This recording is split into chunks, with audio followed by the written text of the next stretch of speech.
Salam əleykum, 11-ci dərs videosuna xoş gəlmisiniz. Bu dərs videosunda bir hədlər və onlarla çox əlaqəsi olan çox hədlər haqqında danışacağıq. Birinci bir hədlərə keçiş eləyək. Qaydanı əzbərləməyə ehtiyac yoxdur, amma yenə də deyim. Ədəd və ya dəyişənlərin hasili kimi göstərilə bilən ifadəyə bir hədli deyilir. Məsələn, bir ədəd yazım, 4a kvadratı b. Bu bir hədlidir. Gördüyünüz kimi həm ədədimiz var, dəyişənimiz var, hasili kimi göstərilə bilir. Burada ədədimiz olmaya bilər. Adicə a kvadratı b də yaza bilərəm. Bu da bir hədlidir. Və ya sadəcə 4 də yaza bilərəm. Sadəcə bunlar da ədədlər və hasillərin şəklində göstərilə bilənlərə deyilir. İndi bir hədlidə bəzi diqqət etməli olduğumuz qaydalar var. Əgər bunları diqqət etməsək, bu ədədə bir hədli deyə bilmərik. Birincisi, üzərində mənfi qüvvət olanlar. Məsələn, mən belə bir şey yaza bilmərəm. 4a üstü mənfi 2m.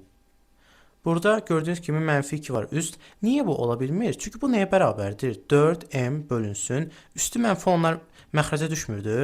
A kvadratı. Gördüyünüz kimi biz də demişdik ki, məxrəcdə heç bir zaman dəyişən ola bilməz. İkincisi,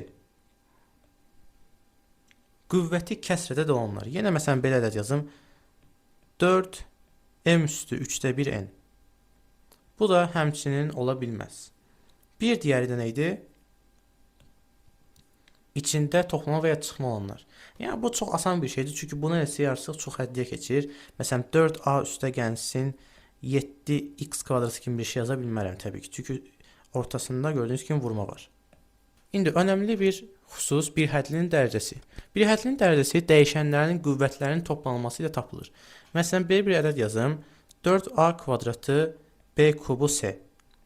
Bunun qüvvəti nədir? Qüvvətlərimiz nədir? 2, 3 və 1.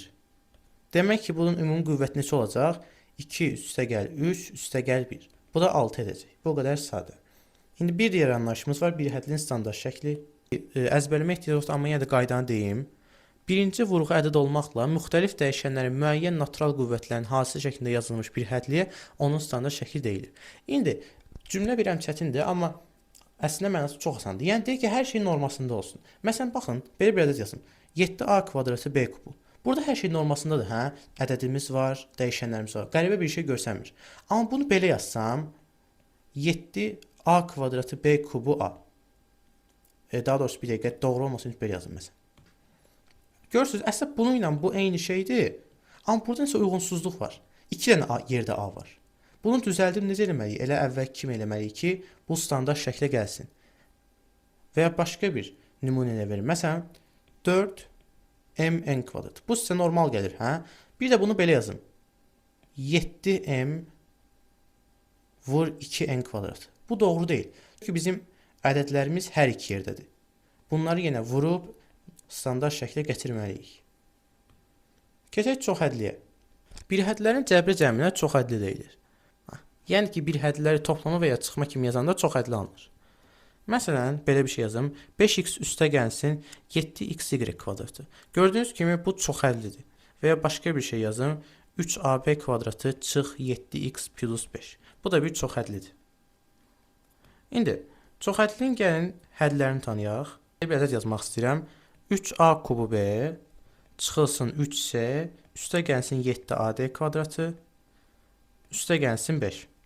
Burada əmsallar nəyə deyilir? Əmsallar hərflərin, yəni dəyişənlərin qabağında dayanan ədədlərdir. Bunların hamısı əmsallardır. İndi bəs buradakı 5 nədir? 5 əmsal deyil, xeyr, əmsal deyil. 5-ə biz sərbəst hədd deyirik. Sərbəst hədd. İndi elə istəyirsiniz bunun üzərində biz çox hədlinin dərəcəsinə baxaq. Çox hədliyə daxil olan bir hədlərin ən yüksək dərəcəsi çox hədlərin dərəcəsi adlanır. İndi biz bir hədlin dərəcəsini tapmışdıq. Onların dəyişənləri üzərindəki qüvvətləri toplamışdıq, düzdür? Gəlin bir-bir hamısı tapaq neçədir? Məsələn, burada neçədir? Burada 1 olduğu üçün 3 üstə gəl 1, yəni 4 olmuşdu. Burada neçədir? S üstü 1 olduğu üçün elə 1-dir. Burada neçədir? A üstü 1 olduğu üçün 1 üstə gəl 2 bərabərdir 3-dür. Burada isə təbii ki də heç yoxdur.